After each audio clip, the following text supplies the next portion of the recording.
First, we have the Americas, contact and colonization. The impact that they had on the Aztec and Inca empires were that the Europeans had on the Aztec and Inca empires were the new labor systems, the systems of the enslavement. They had widespread diseases, which is what started the decline of the Aztec and Inca empires, because these spread of diseases were highly deadly, such as like smallpox and stuff, things that they haven't been exposed to until Europe came over with these diseases.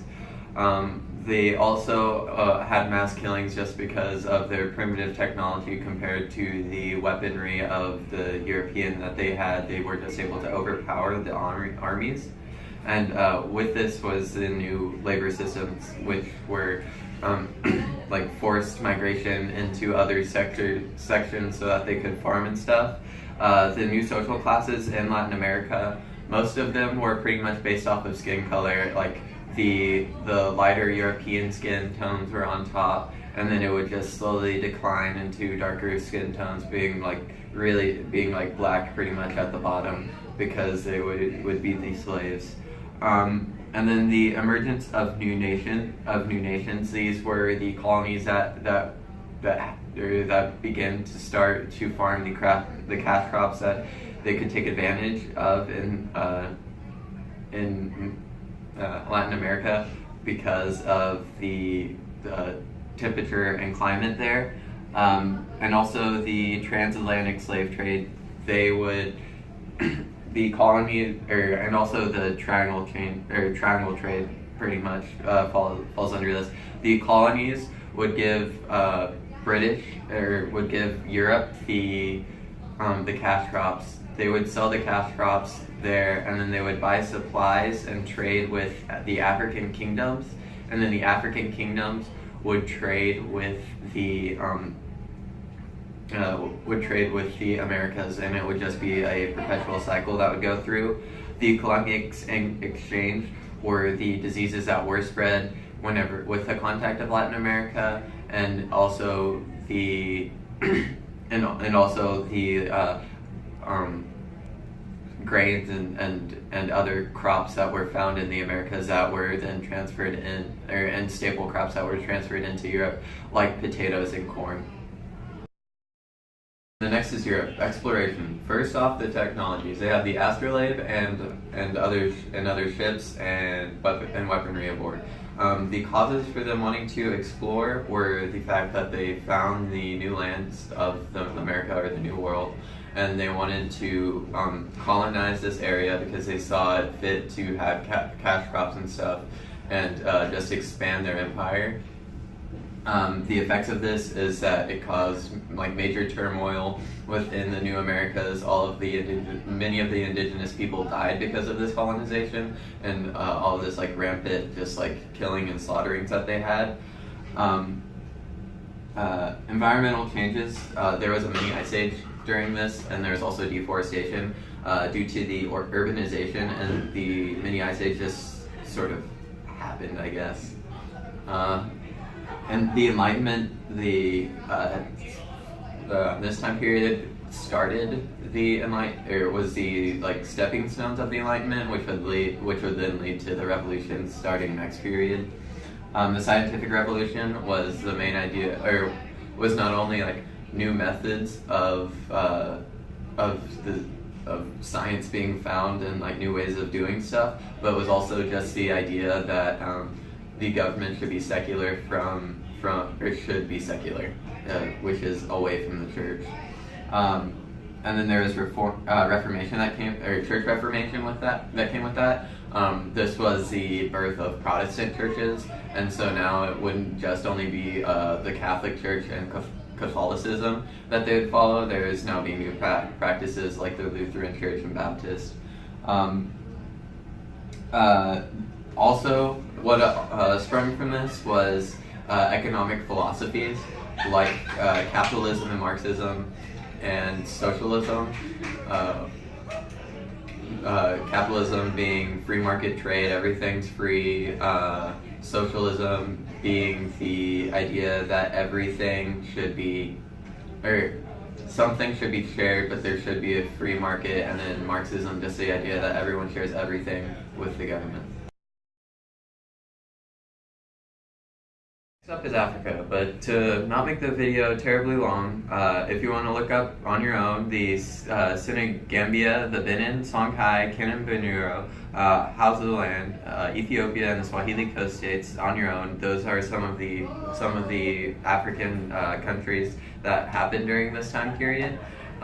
Some characteristics of them that they all fall under, or is that they were existent on trade routes. They probably were a part of either the transatlantic or trans-Saharan slave trade, and many and a few of them were spawns because they were empowered by the slave trade. And then the impact of the transatlantic slave trade on Africa, I sort of went over that. There were empires that arose with Europe wanting more slaves, because Europe would supply these empires, and then they would be able to expand by getting slaves and then giving them to Europe, and then Europe giving them supplies.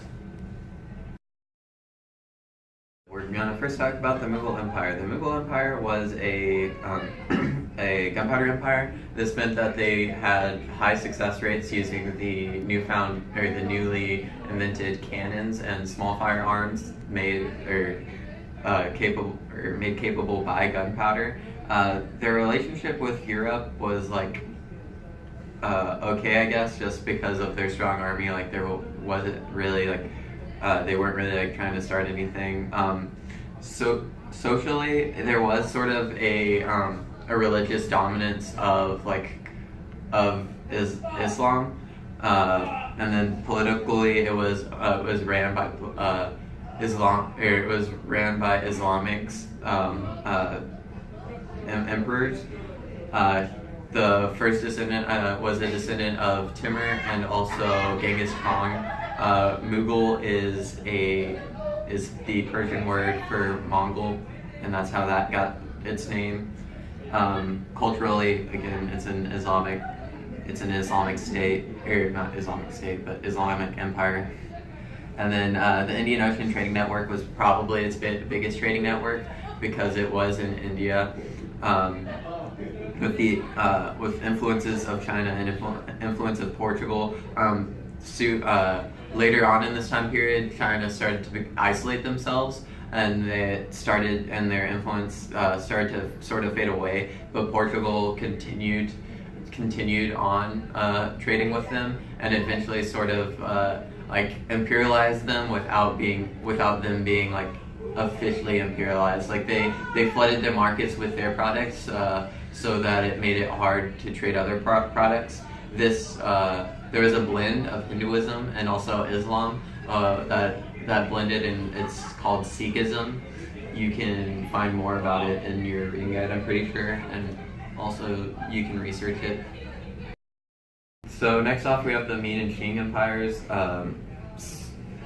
They were Neo-Confucianism, they practiced Neo-Confucianism, which means that they had new ideas of Confucianism, hence the term Neo-Confucianism. Later on in this time period, they started to isolate themselves because they saw trading and stuff as a waste of time, and they didn't see it as a benefit. They saw it more as them hurting themselves, which eventually didn't work out. The relationship with Europe was sort of decent, I guess. There were Jesuit Christians that were sent there. They were the ones that gave the idea for medicine to Europe, with these practice medicine. To look up the rest of the spec, you should probably look that up because we are running out of time. Onto the Tokugawa Shogunate. Socially, they were feudalistic, with samurais and emperors being at the top. Economic-wise, they traded with Europe mainly because they had to, because Europe was a power, not necessarily because they wanted to. And that leads me into the relationship with Europe. The relationship with Europe was hostile, but yet they were a superpower, so they had to trade with them. So with that, they did trade, but it was hostile. They sent Jesuit Christians there to try to convert them, which later on, I think in this time period, they began to isolate, and they started killing Christians and anybody who practiced the religion, and and then they also started to become sort of neo-Confucianist. So next is the Middle East and North Africa. First off, the Byzantine Empire fell to the Ottoman Empire, which leads me into talking about the Ottoman Empire. The Ottoman Empire, socially, or actually politically, was ruled by predominantly Islamic rulers, and also culturally it was Islamic. There was a military crisis early on, like I think 1600 and the 1600s, or I mean like in the middle, like 1600s. The sultans wanted like to be paid, and they couldn't do that, so they sat them down at this dinner and assassinated all of the sultans. We did this project in Whap. That was I think the first negotiation project that we did in Whap. It's also a gunpowder empire, and the relationship it had with Europe was pretty much the same as East Asia. Like, they didn't really want to be a part of Europe, or be like conquered by Europe, but Europe was too powerful not to be a trading partner with. So they like sort of orientated themselves to be or to have an economic partnership with Europe, and that's it.